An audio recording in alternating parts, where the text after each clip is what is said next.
Welcome back to another episode of Mysterious Knowledge. I am Punky, and we have Engkanto. Hello. Having way too much fun today. I am. I'm having too much fun. It's sunny out. I had a good day at college, so yes, I'm having a good time. How about yourself? Oh, it's been a blast. It's been an absolute blast. Are you ready for the adventure that I have planned today? Yeah, what do you have planned for today? It's always something fun you got. So, we are going to talk about a event in history that is either the biggest shock to history as we know it, or the biggest hoax of its time. Okay. So, have you ever heard of the Kensington Runestone? No. No, what is that? That is a question that people have been trying to answer since the 1800s. Kensington. I mean, just a bit of history here, just to verify. Kensington is a place in London itself. That is interesting. Yeah, I mean, we have Kensington High Street, we have South Kensington. On Kensington itself, a place called Knightsbridge, which is close to Kensington, you have Harrods. So, yeah. Kind of makes me wonder if it's named for that area. Because this is actually Kensington, Minnesota. Okay, so not over here. That might not be the case next time. But for now, we are back stateside. Hey! Now, this happened in Kensington, Minnesota in Yeah, 1898. So, okay. Kensington and Minnesota itself, in a large degree, was settled by Swedish immigrants. Oh, okay. That tends to play into a lot of the history and the culture of the area, actually, and is still seen to this day. They had a huge impact on the area itself. Now, one of those immigrants, one Olaf Oman, was a farmer in the area. He was working some of his land, as a farmer does, Right. when he found a peculiar stone growing under a tree. Now, depending on which source you read, it was either a poplar tree or an aspen tree, both of which are common in the area, so it could have been either one. I'm sorry to ask, but what's the difference between the trees itself? Generically speaking, and this really has nothing to do with the story itself, other Yeah, than it's just where it's found. But a poplar tree yeah. is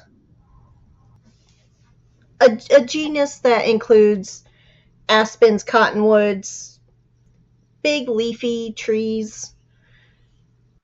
It just created one of the biggest controversies of the time. And it's still a controversy today, actually. Right.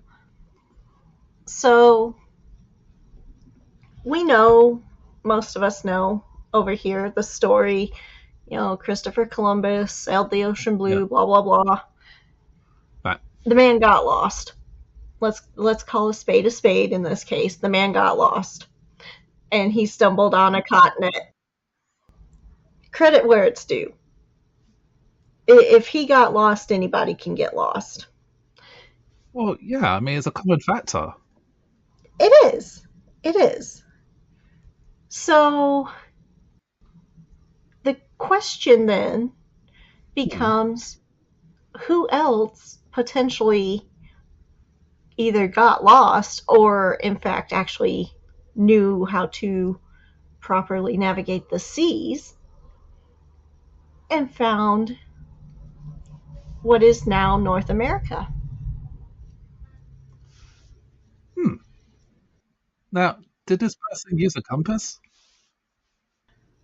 Um, well, that actually it kind of goes into a whole other mystery, so to Okay. speak.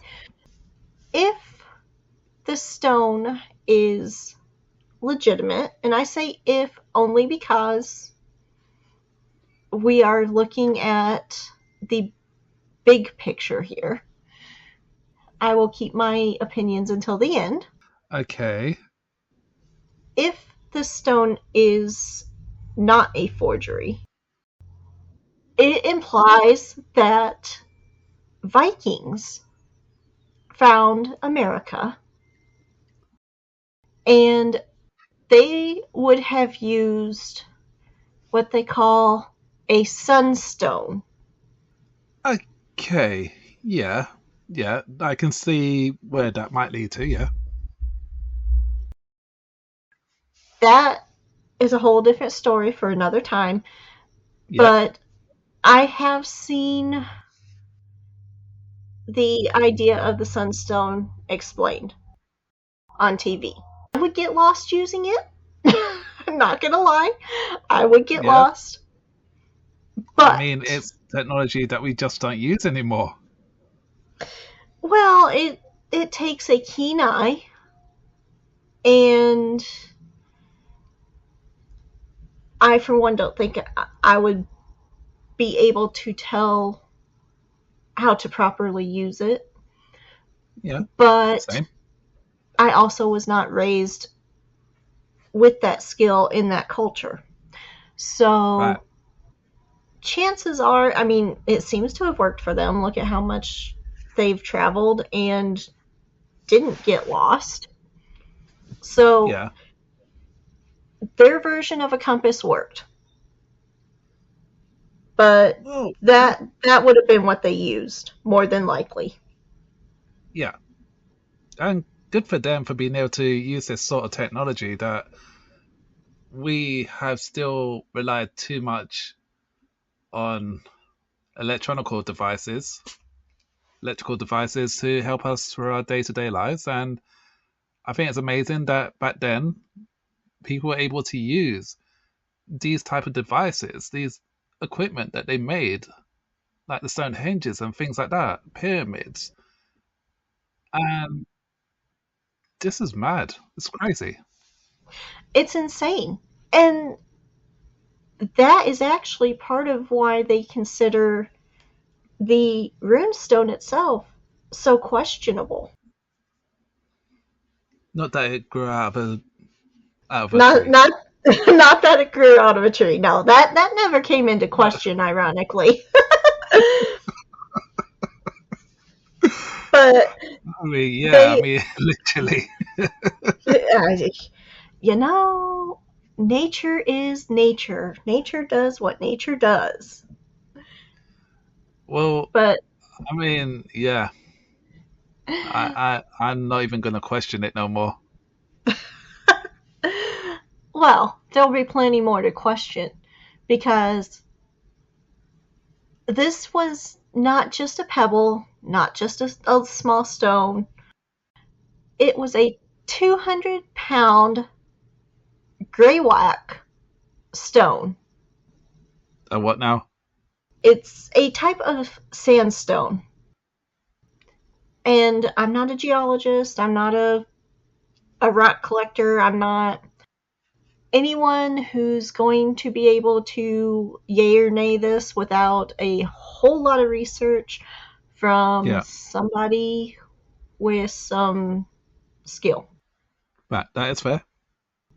The theory on this particular stone was that it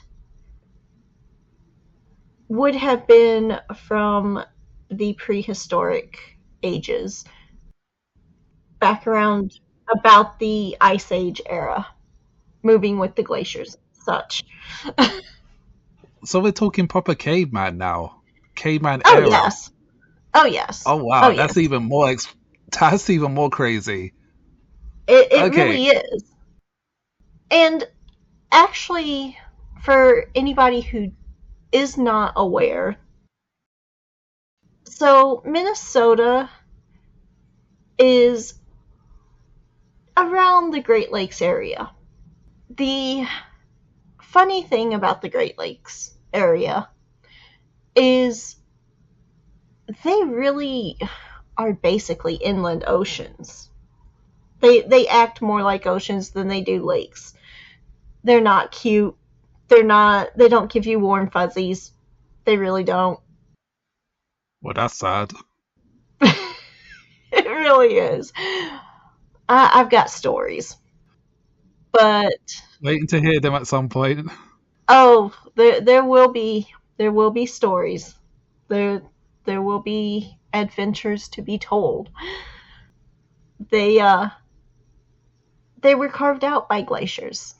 So it is very possible to find stones that would have been moved because of glacial activity. Hmm. So yeah, this would have been a rather large slab of sandstone, and a rather old one at that. Right, okay. Now, in and of itself, that's not particularly a big deal. Yeah. However, this stone had writing on it, and it also had a date on it. You're saying this is caveman era. And Well, the stone itself is. yeah, caveman The era time. writing, the writing is not quite that old. Oh. Okay, that's interesting because I was going to say, how is it possible that the caveman was able to write on this stone itself? Because I wouldn't think. I mean, I've never dealt with this type of stone myself, so I can't say how easy it would be to carve out of it or whatever. So that kind of makes me question about the stone, this and the size of it. The yeah, It was not written on quite that far back. However, would you care to take a guess at the year? are we talking during the World War era? No, no, a little further than that.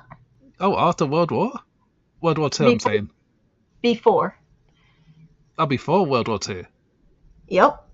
I'm gonna shot in the dark because I'm bad at maths. I'm gonna say 1940s, Way earlier. 1920s. Try 1362. What? Yes. 1362. Rather interesting. Wow. That's one word for it. That is why it has been called into question.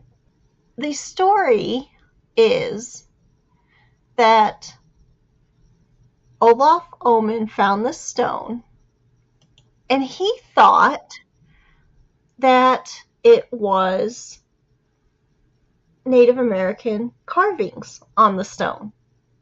Well, he is in America, so yeah, I can completely understand that. Properly valid. Now remember, he spoke Swedish. He understood English, but he didn't speak it readily.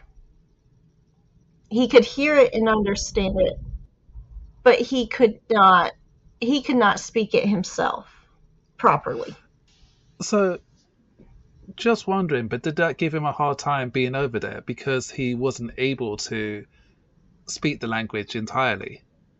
The area he lived had a lot of Swedish-speaking people. It was predominantly Swedish. So it would have very much been a community feel. Oh, okay, so he feels right at home then. Yes.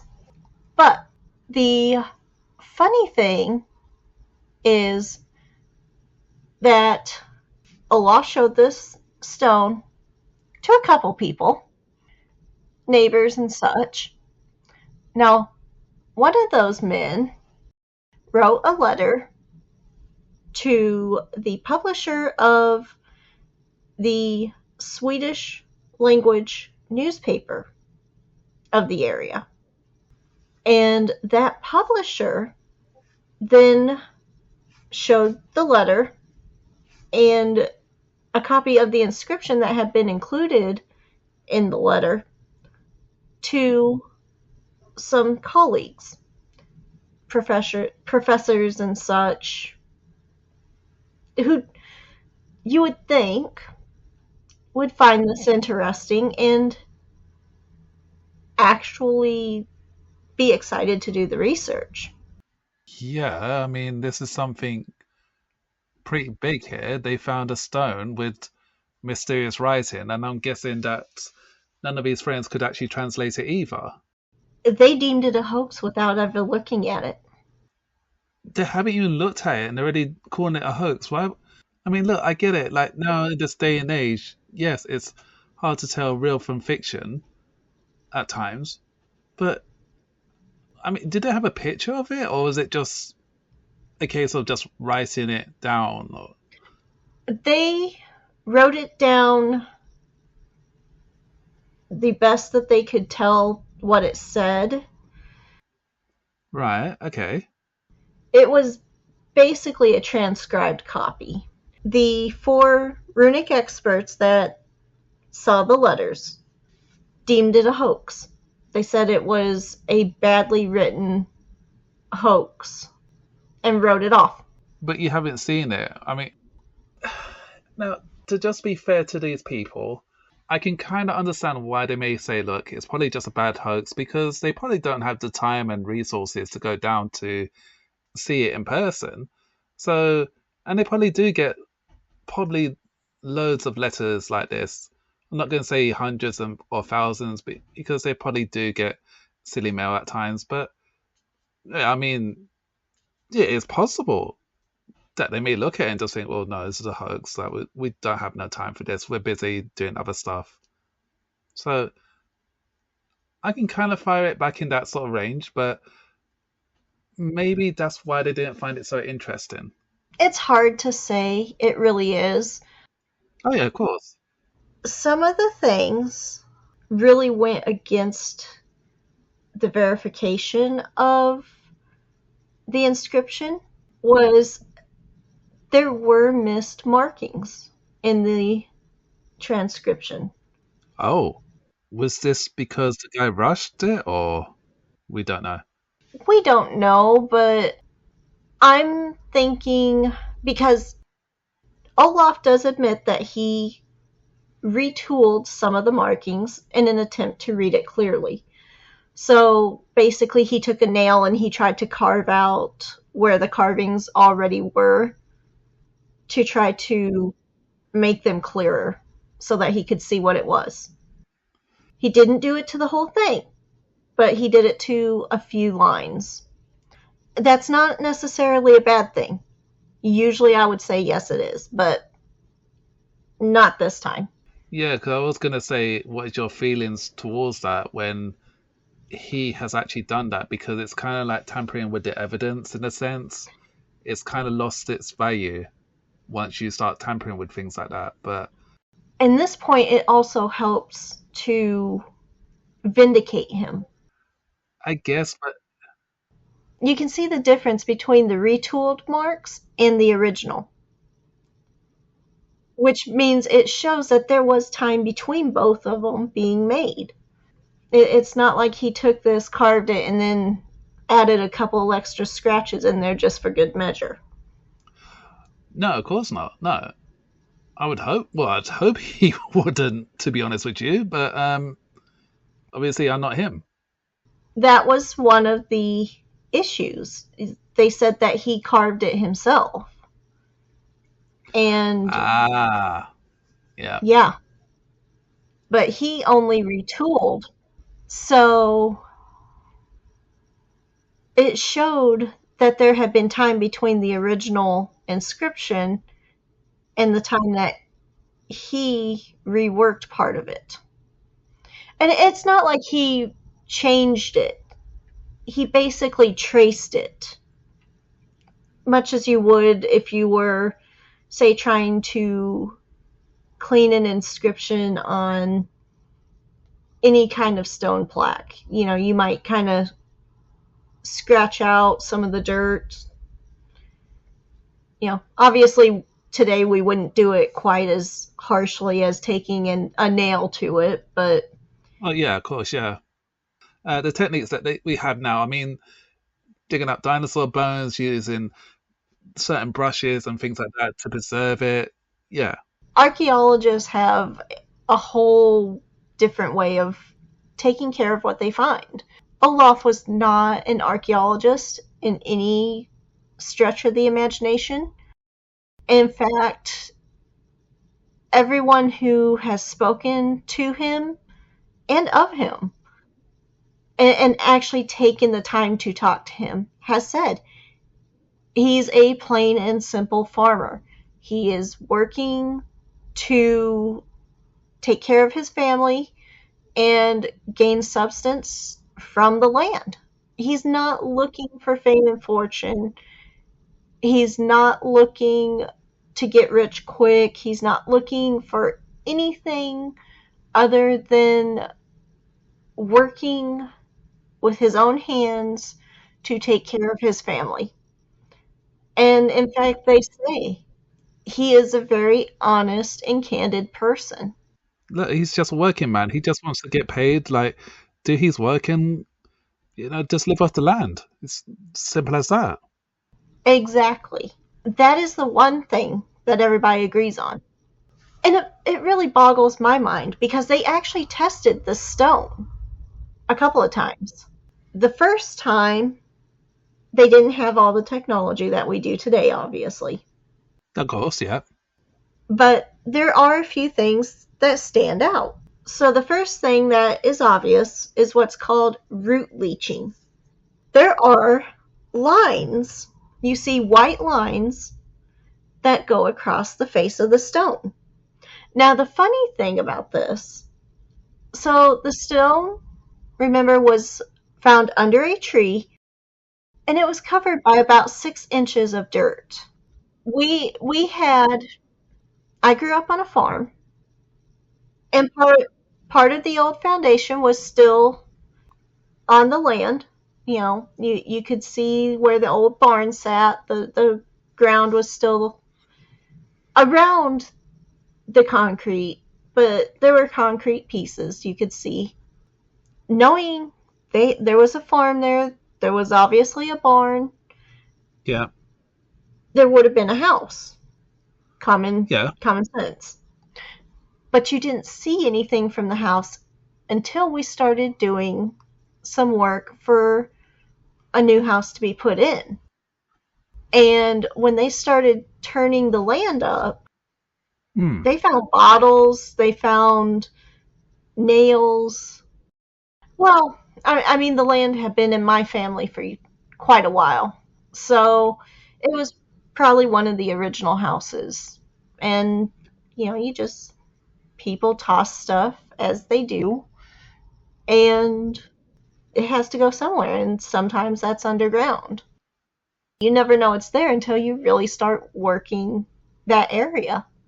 Well, the one thing I was going to say as well is that with these type of places in America, you never know if it's a land that's safe in a sense because Native Americans they always have spiritual lands and things like that, and you need to make sure that you're not disturbing, the peace there. So that's always something to worry about. So that's why I was curious when you said about moving and finding these things on the underneath the house and things like this, like digging up new land and stuff like this, it's always interesting and also very scary. It is. It really is. And you never know. There are so many places that would have had people traveling through that never settled, but they were just traveling. Yeah. And as you pointed out, the tribes lived here for how Yes. long, you know? So honestly, if you dug down deep enough, there's no telling what you would find. And it just it gets buried over time. And that's literally what happened in this case. I mean, from 1362 to 1898, I mean, there's going to be some changes to the ground. You know, you're going to have weather, erosion, moving dirt, trees growing, all of that. And so Not yeah, exactly. this got buried, but it was close enough to the surface that it would have Yeah. been around the tree roots and also easily dug up if somebody was working the ground around the tree. So And that's exactly what happened. And so the roots being on the stone itself, yeah. because the thing was essentially wrapped in the roots, it began Yeah. to leach into the stone, turning Yeah. parts of the stone white because it was in contact with the tree roots for so long.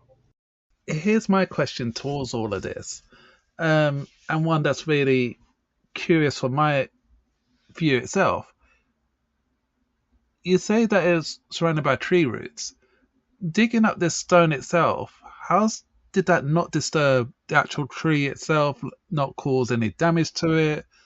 Because, yeah, I mean, this tree's got to be old as well. It's got to be sacred. Between 10 and 30 years old. Oh, so it's still pretty young, but I mean, a tree is a tree. Come on now. Hang on. The stone's been there for how long? Well, it provided it's true, it's a valid, legitimate stone, it would have been there since 1362. So, roughly 500 years, give or take a day. But hang on now. If you've got the stone right there, how would you not know about planting the seed of a tree next to it? That's I don't think he planted the tree. Well, it sounds like what he was doing was probably going to be cut that particular tree down and right. probably use it as firewood or such and work that land as a field for crops or for maybe grazing purposes or something of that nature. Yeah, that's fair enough. I mean, did he just, when he was doing this, when he found this stone, did he accidentally trip over it? Did he, I don't know, was there some kind of light shining from the sky, from the sun, I sorry? don't think it was quite that mystical. It would be cool. It would be cool, but I don't think it was quite that mystical. Okay, all right, fair enough. He was probably digging around the roots. He hit something. Now, if you take a shovel, pickaxe, something of that nature, and once you get down a couple of inches, you will hit stones, especially if they're close to the surface. And it sounds like that's probably what happened. So it would have been fairly easy to find. I mean, 6 inches really isn't that deep when you think about it. And so he could have easily hit it with a shovel. And then he just dug it out. I mean, imagine just finding something like that. You hit something with a shovel and you have no idea. It's either the confusion, it's the look of excitement, and also it's who you tell who you tell about this as well, because you've got to be careful. Some of your friends might actually want to steal this. They may be happy for you. So there's always the curiosity inside you as well. Oh, yeah. Yeah. Well, the thing that really set this off is the inscription itself. I mean, you're talking about an area where these people spoke Swedish. They were familiar with some of the what would have been runic languages. They knew a little bit of that kind of history and how some of that would have sounded or even looked. Not saying they knew specifically the runes themselves, but they would have come from an area where that would have not necessarily been entirely shocking to see on the older buildings. One of the things that calls into question the validity of the stone, because it was written off as Old Swedish, which, Old Swedish. Okay. yeah, which they would have blamed, of course, on Olaf. Yeah, which is unfair. It really is. It really is. And to be And honest, they, a bit racist. yeah, I mean, it was a bad thing all the way around. Like, this guy did not benefit in any way, shape, or form from finding this. And in fact, he's still called a hoaxer today. If you Google anything on this runestone, it's he is deemed a hoaxer even to this day. My mind's open to this, but I'm not going to judge on him. I can't judge on him because I don't know the full story yet, so I'm not going to do that. I am interested of how the tree roots actually did damage to the stone though itself. I mean, how badly was it broken? It was not broken. In fact, it was legible enough that they were able to still read the transcript or the inscription in it. Okay, but you said that your friend wrote, well, his friend, sorry, wrote it down, but not perfectly. Right. He transcribed to the best of his ability Yeah, what they saw on the stone yeah. and sent that in. Now, I am not going to attempt to read as it's written because I will Okay, fair enough. butcher this language horribly. There's no But translation at all. there is. Oh, okay. Um, I did not actually write down the full translation. Ah, The inscription itself, and you can find a lot of this now. What's wonderful is the Library of Congress actually has a document that goes over so much of this information beyond what you find online. It's like a 37-page document. sheesh. Yeah. This is how much people are still questioning this.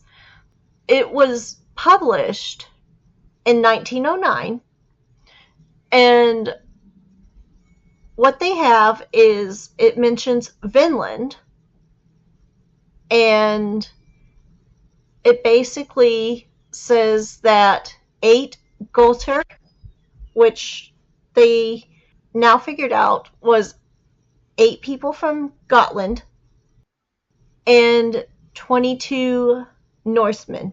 Hang on. Where did you say? Scotland. Not Scotland, Gotland Oh, with a G. It is Gotland. yes, it is a little island off of Sweden. Okay.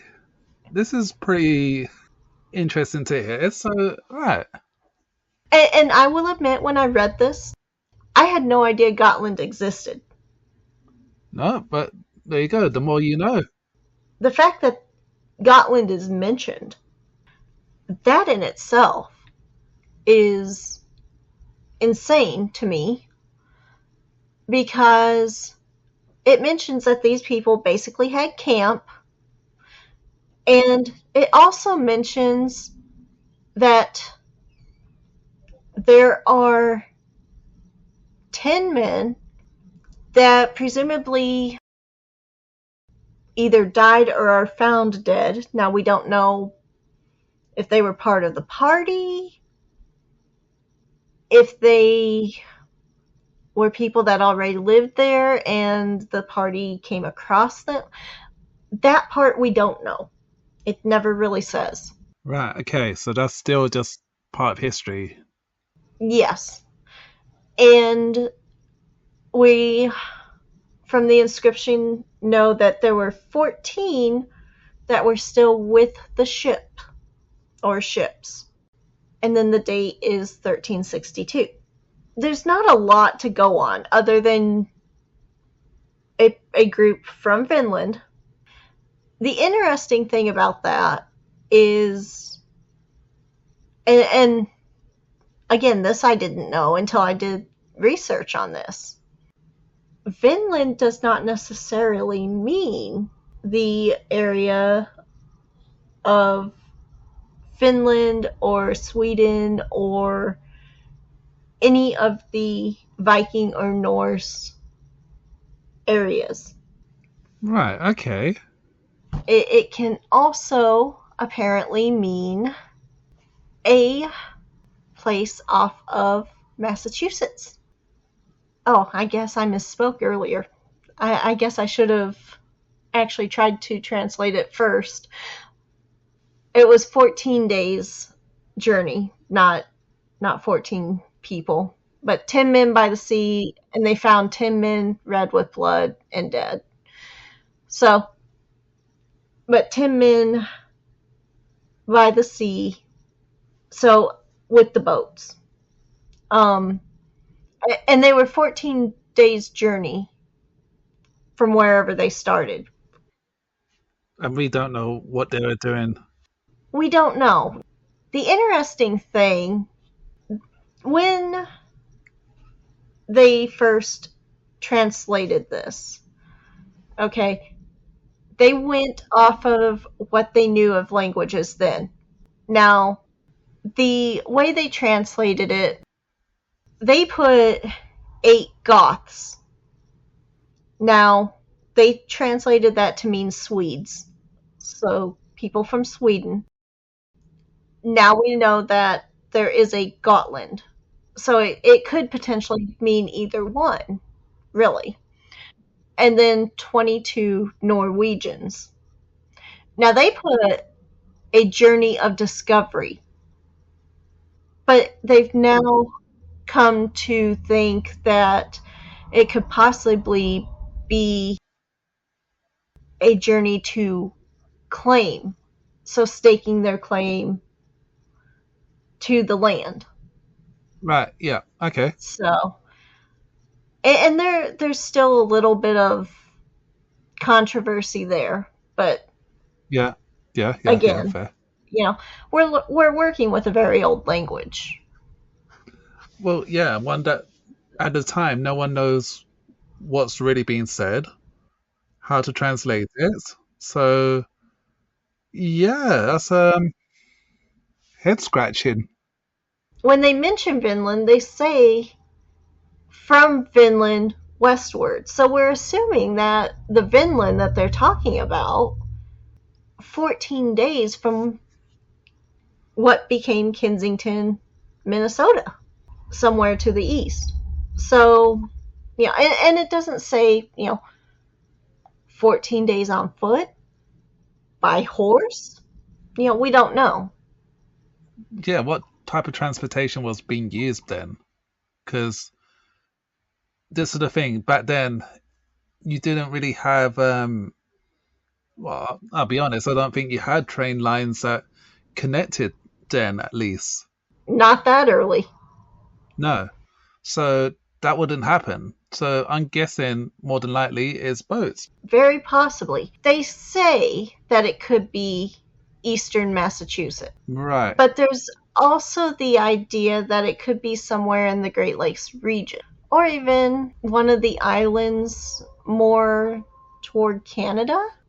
But again, We don't know. Well, Nova Scotia was a thing, Newfoundland was a thing. Maybe they reached there before anybody else did. We don't know. I mean, if you mentioned 3 different places. If you used to draw them together, how close are they to each other at that time? I don't know without like pulling a map out and doing the measurements would be a 14 days journey from Minnesota. Yeah, there'd be no way to do that.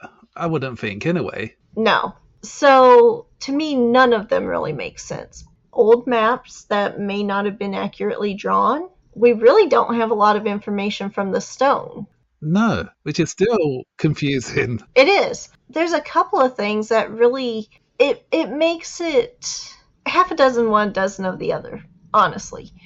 Because there are other things that point to it being a true carving from a real event. We did mention the inscription. Yes. The stone itself was weathered. I mean, it's just that's the nature of the beast. Yeah, wear and tear. Exactly. Now, there's something called pyrite. And again, I'm not a geologist, I'm not a rock expert in any means. So I don't fully understand pyrite. I don't understand how it weathers or such. The runes that were not retooled, so the original inscription, are very weathered. The pyrite weathering, and apparently what it is it's a crystal effect. So it grows what looks like a crystal and then it weathers away and it leaves pit. They figure that takes about 23 plus years to weather away to leave those pits. Now, the interesting part, 23 years before the discovery of the stone, okay, that would have put Olaf at 21 years old, and he was living in Sweden. So still a young boy. So he was nowhere near this stone at all. Right. He did not immigrate to the U.S. until 1879. Right. So he can't have written on this stone at all. Simple as. Exactly. I mean, you're talking, 19 years? And it needed 23 to be weathered to the point that it was. There's no way he did it. Does make sense. Yeah. Provided the scientist did not mess up the test, mathematically speaking, it's impossible that he did this. It is. There's no way he could have done that. Also, interestingly enough, there was a study done on headstones, the weathering and how long it takes, the process, all of that study.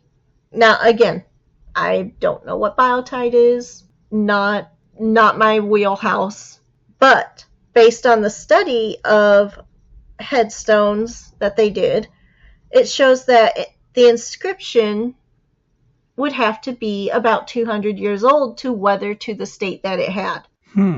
But considering how long it's been out there... Well, and that supports the fact that it was done way before Olaf ever found it. Well, yeah, I mean, he's not to blame for the damage done to the stone. He can't have been because he wasn't there at the time. So, yeah, I mean, this raises more questions than anything else. It really does. It really, really does. So, my question now is, do we know who the previous owner was? It never mentions that. However, there is one other detail that is extremely interesting. Yeah. So, you remember it mentioned that there were people from Gotland called Goths or Swedes in the... Okay. Now, part of the reason that this was so easily written off by all the experts was because they could not recognize the language that this had been carved in.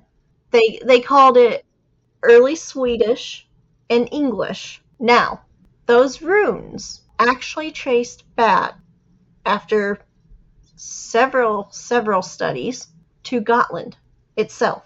I'm trying to work this out. It is really, really interesting.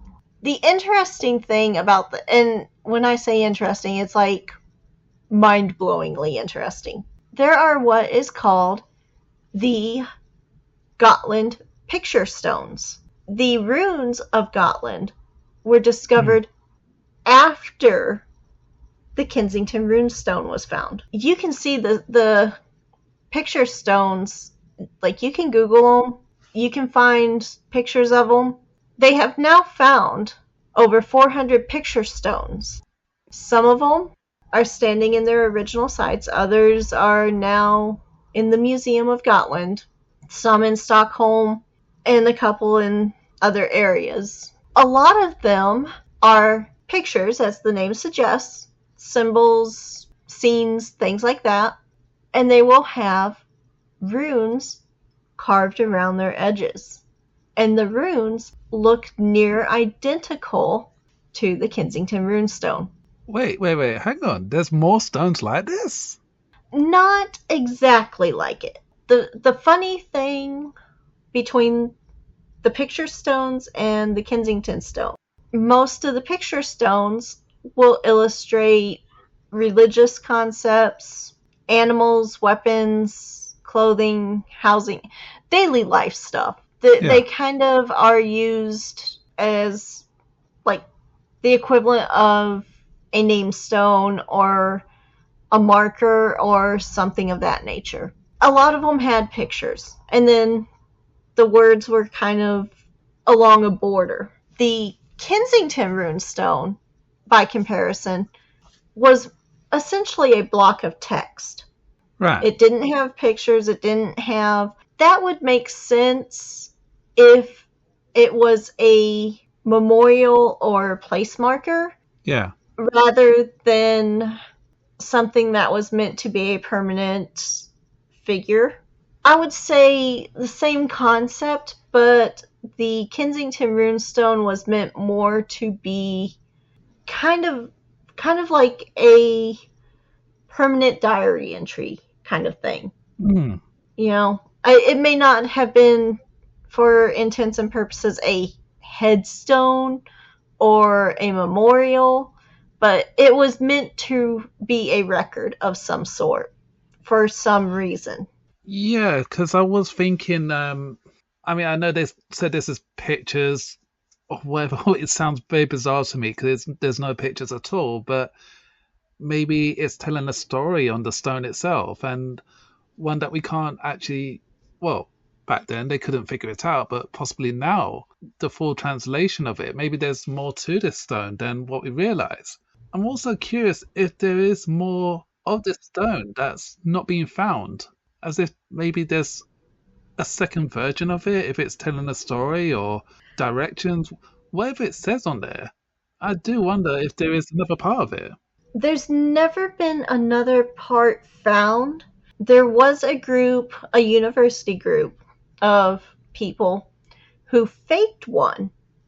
And they actually used that in these studies that they've done because it showed the effects of the weathering and such, because it was buried for about 20 years. And that's Right. how they got the 23 years. I don't remember exactly how many years it was buried, but it was right around 20, and that's how they knew that it would take that long for the stones to weather with the inscription. That happened, but nobody else that I've ever heard of has found a second stone to either confirm or deny the Kensington Runestone. Yeah. The runes themselves, Hmm. the Gotland picture stones, most of the memorial stones that they have date to 400 to 1100 AD, which would have been just before the time that they would have been over here and carved the Kensington stone. The runes were very much in use and known, but we didn't know that they existed here. I'm curious though, because you mentioned that these guys were able to make their own one, a fake one, and they were able to make it the same way you said. I don't know if they actually carved the same runes And I don't know Yeah. how they carved it, but they basically duplicated the idea, and then they buried it. And they did admit to it. They did admit that it was a fake. They did it. Kind of like Mythbusters. Yes. They didn't try to pass it off as, oh, look at what we found, thankfully. But yeah, it's just one of those things that, they hoaxed it and they admitted to it. In the same way that they hoaxed it, they also unintentionally gave us more information in favor of the stone. Because up to at least 2008, they were still doing tests on this stone. I'm just curious why they're still doing tests on the stone itself. Did they say, or not really? Because it's still such a matter of contention. To prove that it's a fake? Fake or real, yeah. Because there's actually, scientists have now decided, based on the information that they've done and gotten from the tests, that it is a real stone. It was carved at the time it says. It was in the ground for as long as it would have taken to naturally weather, and there's no way that it was hoaxed by Olaf Omen or his family. Way to just do it now, prove the guy was actually telling the truth. I mean, like, geez, that's taken too long. It really has. Because, I mean, this guy's name's been dragged through the mud really badly, and I think that's sad. What's horrible, Yeah.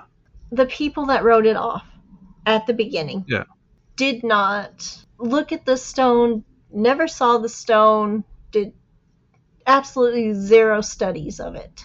It took one geologist, I believe, for one of the states, and he wrote a 50-page collection and made several visits to do tests, and he said that he believed it was real.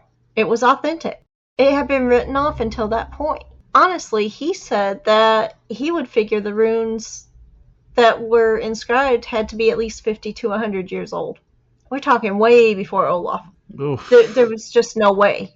And now, I mean, you definitely still have people that will absolutely swear that Olaf Omen hoaxed the entire thing. But he stood to gain nothing. He never made money off of this. His reputation was all but ruined. Well, yeah, and this is the problem, yeah. His family, even. He had a family. Yeah. And none of them ever benefited from it. They're finally starting to see more people look at the science of it and see where it could not have been Olaf Omen hoaxing this. Okay, so here's the thing, because they dragged his name through the mud. One of his friends has written to these scientists and said to these people, say like, hey, like, my friend found this stone. They called it a hoax. Who else did they contact then? Because, I mean, did they contact the media to come around, investigate, come see the stone, anything like that at all? Just to give him, I mean, obviously Olaf doesn't want the publicity, but the stone is pretty big. They didn't do it to be like, oh, come look at me, look at what I found. Well, no, of course not. Contacted someone in the sense of, we found this, it's got writing on it, it must mean something to somebody. Right. Do with it what you will kind of thing. It was never meant to be, I want money, I want fame, and I want glory. No, that's not what it's about. It's more a case of they have a stone, they think it's interesting. From my point of view, anyway, if it was me, I would look at it and think, look, I found this. I think there's something here. It could be interesting. Could you get someone to come have a look at this and see whatever, like when you go to an antique store and you see what the value of XYZ is, whatever item you have, something like that. Because I'm guessing this stone, I mean, how big is this stone actually? It is a 200-pound slab of stone. It's huge. Rather shocking. Shocking. That's backbreaking. It is. To claim that he faked it, why would he put a stone that would literally break his back in the ground? Well, yeah, because you need multiple. I'm not saying he's a weak man, but come on now, to to help save your back, as you said, you'd need people to help you out to carry it. Yeah, I can't see him faking that. I could see him asking for help to carry it into a safe place. I mean, I'm guessing his wife probably told him not to put it in the house and put it in the barn or something like that because it's going to dirty up the carpet or whatever. Just it might be an eyesore to her, and it probably was due to all the use that they received. And if you're going to fake something, why would you involve more people? The more Exactly. people you have involved in a hoax, the less it's a secret and the more people are going to find out. Right, exactly. So it makes no sense to say he faked this because, like you said, it doesn't click. That's just stupidity. If you're going to fake something, I could think of better inscriptions to put on something to fake than, hey, we camped here and found 10 dead men. Right. What does that gain anybody? Right. If you're going to fake something, X marks the spot, buried treasure, find something of value, not here lies the ground where 10 men were killed. The other thing is as well, regarding the 10 men, did they feel that Olaf and his crew was suspicious of these murders or things like this? Supposedly, there's never been any question that I've seen as to who these 10 men were. Oh wow, so it's just complete random people. I have not heard or seen where anybody has questioned, is it part of the team of explorers? Is Right. it's been mentioned once or twice that who it is unknown. That it could have either been somebody from one of the tribes or their own team. Beyond that, I've never seen it questioned anywhere who it actually was. Which is pretty worrying. It is. Well, because, I mean, this is the thing. I mean, you say, how would they know? But wouldn't family members be worried about certain person saying, like, hey, they haven't come back or whatever, things like this? It would have been, the people around them would have known. Well, yeah, exactly. For that to carry down 500 years. Yeah. And that's the thing. Like, nobody reading it at the time that Olaf found this stone would have any idea who they were talking about. Yeah, of course. I mean, it's 10 men are a mystery in itself. For sure. Because who are they? Yeah. It's just so random. It is. And honestly, that's why I believe this is not a hoax. This is me getting personal here. But Okay. I fully believe this was carved by somebody. I don't believe Olaf had anything to do with it. I believe he was a victim of circumstance. He happened to find the stone because he owned that land where it happened to be. Yeah. Trying to do the normal human thing. And, hey, I found this. What does it mean? He got dragged through the mud for something that was somebody else's doing. Not saying Which is it was a massive shame. It is. I mean, this poor guy could potentially be the reason that our history as we know it is changed. And not through any fault of his own. Goodness knows. I mean, the man's just trying to make a living. Right, exactly. And that's just it. He's trying to make a living by using his farm, trying to get that up and running. That's all he's focused on. And maybe I'm wrong in thinking that. Maybe he did want more than that. Who's to say? But from my point of view, from what you've been saying so far, he didn't want the fame and fortune. He didn't want anything like that. He just wanted to be himself. He just wanted to live peacefully, happily on his little farm, get away from everything. Actually, thinking about why did he move to America? I've never heard a why for why he moved. Okay. He really, from all that I've seen so far, doesn't show up in history as a key figure until he finds the runestone and disappears as soon as they claim it's a hoax. And he's just a footnote as a hoaxer for most of what's written about him. But it's such a shame because, I mean, again, you said earlier that they found out now the stone is real. That's what everybody is starting to lean to who has really studied the science behind the stone. Earlier, you said the language, they said it's Old Finnish. Uh, Gotland.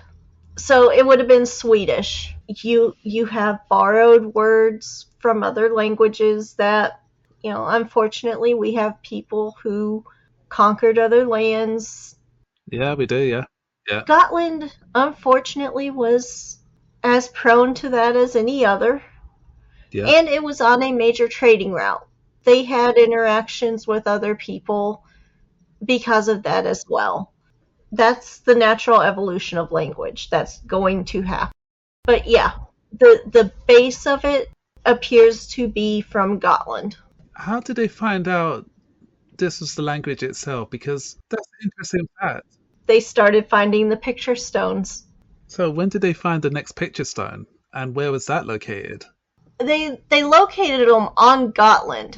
Oh, right, okay, so they found it there. Yeah, they actually found it in Gotland itself. Nothing that would have been known to your average person here in America. But how did they find these picture stones? I feel that's the wrong term to call them because there's no pictures on them. I mean, it's. There is on the original picture stones. There are photos or pictures. Oh, there are. Okay, fair enough. A lot of them were in like old churches and such. So once people actually stopped and looked at them is when it Yeah, really started. And once people who weren't used to seeing them started to take notice is when it really kind of took off as far as, oh, these are an actual thing. yeah, But that again, that's getting into the movement of people and culture.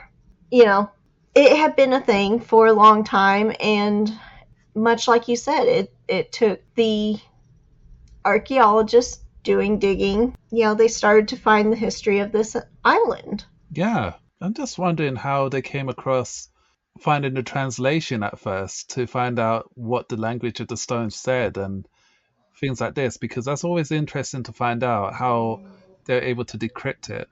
And I don't know.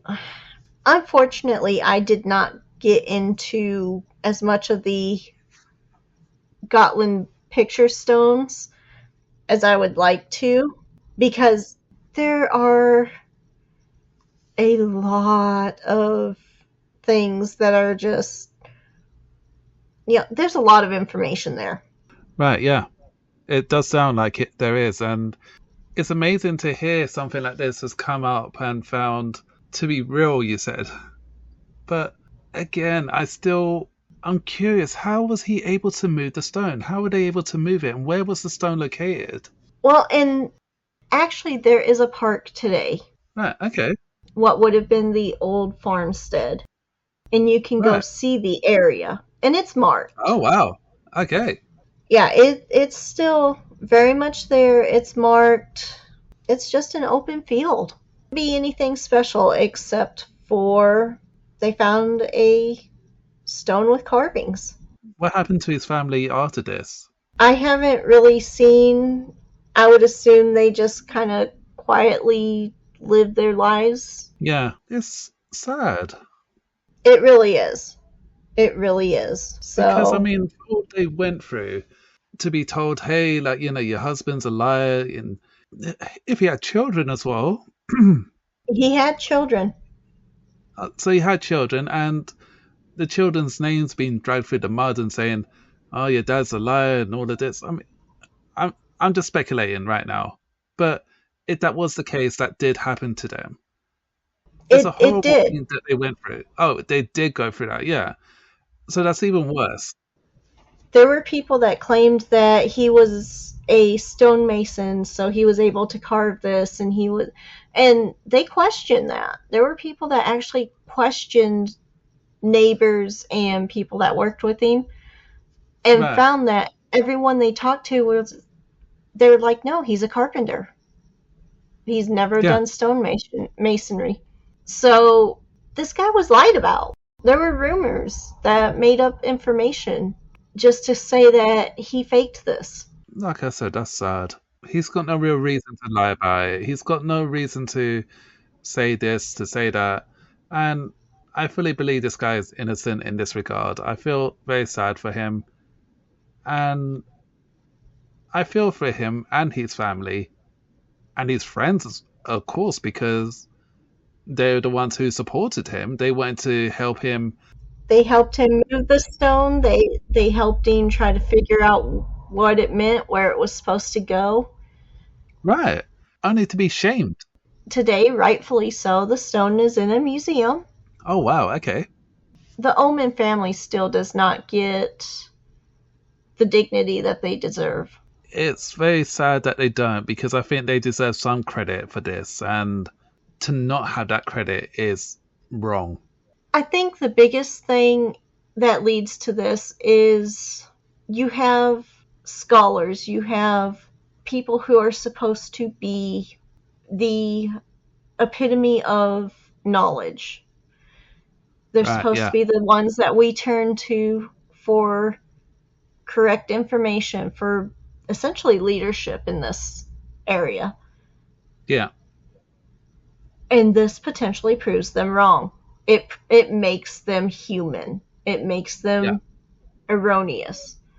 And it proves that they are not, in fact, the experts that they claim to be. And I'm not saying that as a bad thing.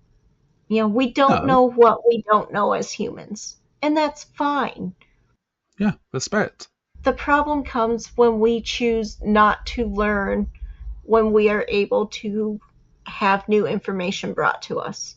Rather than learn and adjust accordingly, so often these people let pride get in the way and they choose to deny versus looking at the information and being willing to bend if it is true. Not only is the mystery of the Kensington Runestone interesting just for the fact of being a potentially history-changing stone, it's the fact that this stone is such a pivotal part of not only history, but people's lives. It is still being debated today. It really carries a stigma with it.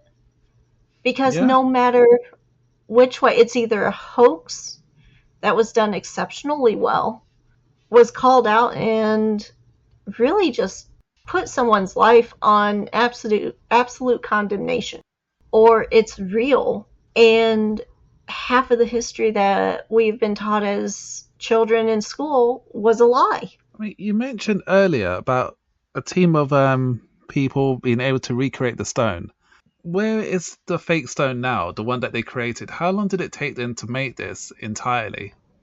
It never went into detail, but I would actually be really interested to find out what they ever did with it and how they actually made the copies that they did. Yeah, because I'm wondering where they got the stone from, to if it's, a replica of the stone itself. They use the same material, what they did to make sure that they were able to have it in the same way, and how they're able to do the carving, things like this. It's always interesting to find out this little information. So, yeah. I might do some more digging into all of this. That's going to be a rabbit hole for another time. Yeah, so updated episode maybe. It's very possible. It is absolutely possible that this might end up with an update down the road. And possibly find out more about the 10 men, the 10 mysterious men. That's just so mind-boggling. I would be curious to see if I can find something about that. Well, is there any final thoughts on this? I just hope that if this does become deemed as a legitimate piece of history, Yeah. and a factual carving that was not hoaxed.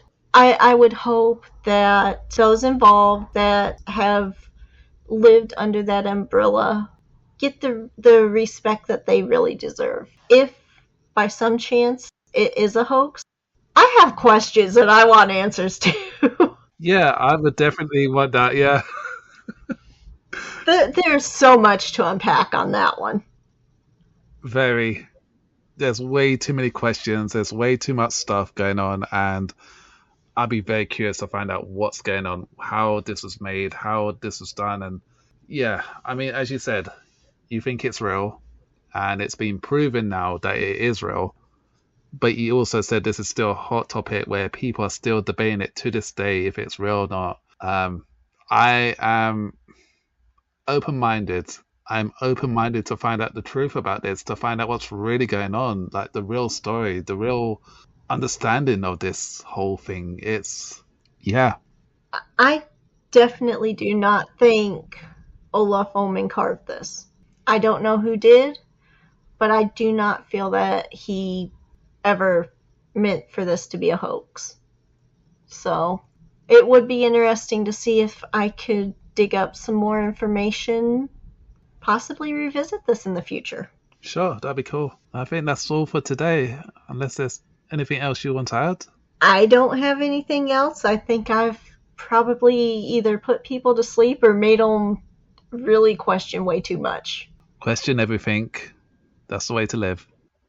But you know, there's too much things out there in the world that we have no idea about, and this is one of those mysteries that we probably never know about. And yes, we have brought you the knowledge.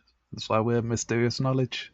Question everything, do your own research. It's the best way to do it. Well, until next time, it's goodbye from Encanto. See you later from Punky. All right, we'll catch you on the next one.